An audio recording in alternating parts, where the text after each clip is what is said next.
নমস্কাৰ বন্ধু বান্ধৱীসকল, মই আজি আপোনালোকক ক'বলৈ ওলাইছোঁ সুদামা ইমান দুখীয়া কিয় আছিল। কৃষ্ণ আৰু সুদামাৰ কথা সকলোৱে জানে নহয় জানো।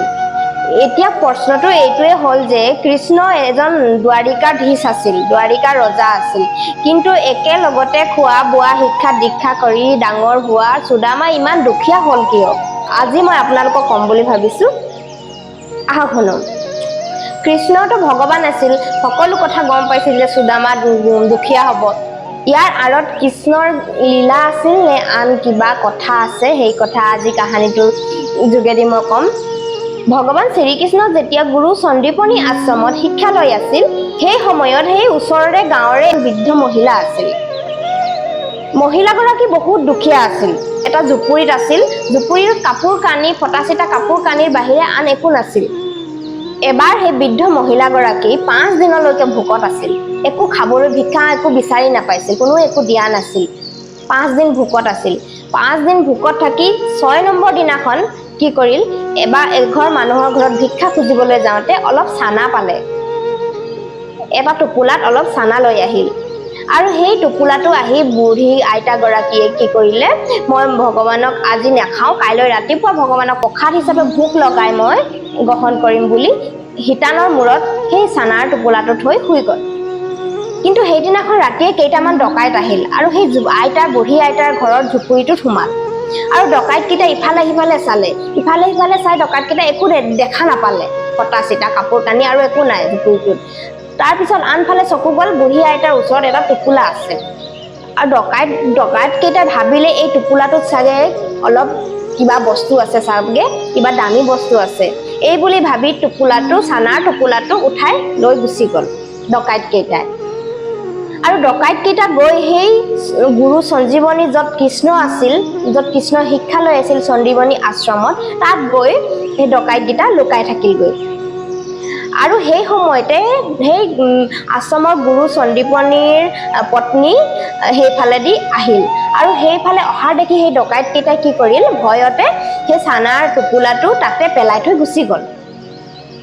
গুৰুমাই সেই চানাৰ টোপোলাটো উঠাই লৈ আহিল আৰু পিছদিনাখনি ৰাতিপুৱা ভগৱান কৃষ্ণ আৰু সুদামা হাবিত খৰি কাটিবলৈ যাবলৈ ওলাইছিল ৰাতিপুৱাই।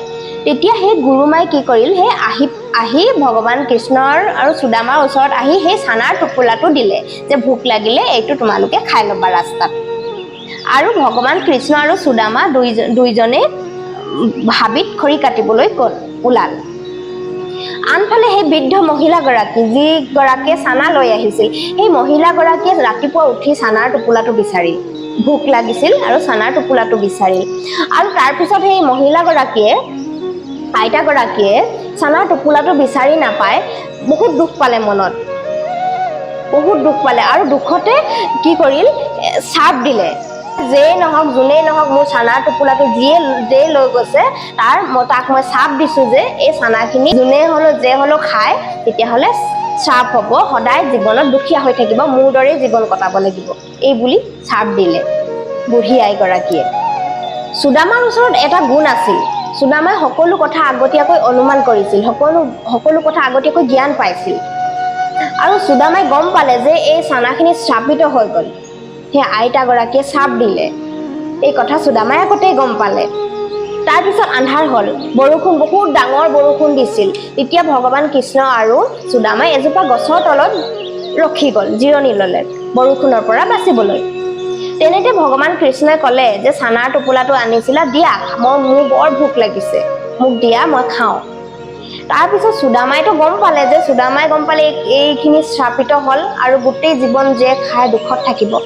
আৰু সুদামাই নাভাবিছিল যে কৃষ্ণ কেতিয়াও দুখীয়া হৈ থাকক, এই বুলি সুদামাই মিছা কথা ক'লে যে মোৰ চানাৰ টোপোলাটো ক'ৰবাত পৰি থাকিল আৰু গোটেই চানাখিনি মনে মনে সুদামাই খাই পেলালে। এনেকৈয়ে সুদামাই গোটেই জীৱন দুখীয়া হৈ থাকিল আৰু মিত্ৰতাৰ ধৰ্ম পালন কৰিলে। এয়াই আছিল মিত্ৰতাৰ ভগৱান কৃষ্ণৰ ওপৰত থকা প্ৰেমৰ কাৰণেই সকলো চাপ নিজৰ ওপৰত সুদামাই লৈ লৈছিল। সুদামাৰ বিষয়ে আৰু কাহিনী আছে। দ্বাৰিকাত সুদামাক কিয় ভগৱান কৃষ্ণই ভৰি ধুৱাইছিল, আৰু সুদামা আগৰ জন্মত কি আছিল এই সকলো কথা মই বেলেগ এটা ভিডিঅ'ত মই কাহিনীত আপোনালোকক জনাম এতিয়া ভিডিঅ'টো বহুত দীঘলীয়া হ'ব গতিকে মই নেক্সট ভিডিঅ'ত আকৌ সুদামাৰ বিষয়ে ক'ম এই কাহিনীটোৰ পৰা আমি এইটোৱে শিক্ষা পাওঁ যে সুদামা ভৌতিক দৃষ্টিৰে আমাৰ দৃষ্টিৰে চাবলৈ গ'লে বহুত দুখীয়া আছিল কিন্তু সুদামা মনৰ দৃষ্টিৰে কেতিয়াও দুখীয়া নাছিল কিয়নো এজন মিত্ৰতাৰ কাৰণে ইমানখিনি ত্যাগ দিলে গতিকে আজিৰ কাহিনীটো মই ইয়াতে সামৰিছো যদি মোৰ কাহিনীটো ভাল লাগে তেতিয়াহ'লে লাইক কৰিবলৈ নাপাহৰিব আৰু ভাল লাগিলে শ্বেয়াৰো কৰি দিব যাতে বেলেগ মানুহেও গম পায় আৰু ইউটিউবত চাই আছে যদি সাবস্ক্ৰাইব কৰি দিব আজিলৈ আহিছো বাই বাই ফ্ৰেণ্ডছ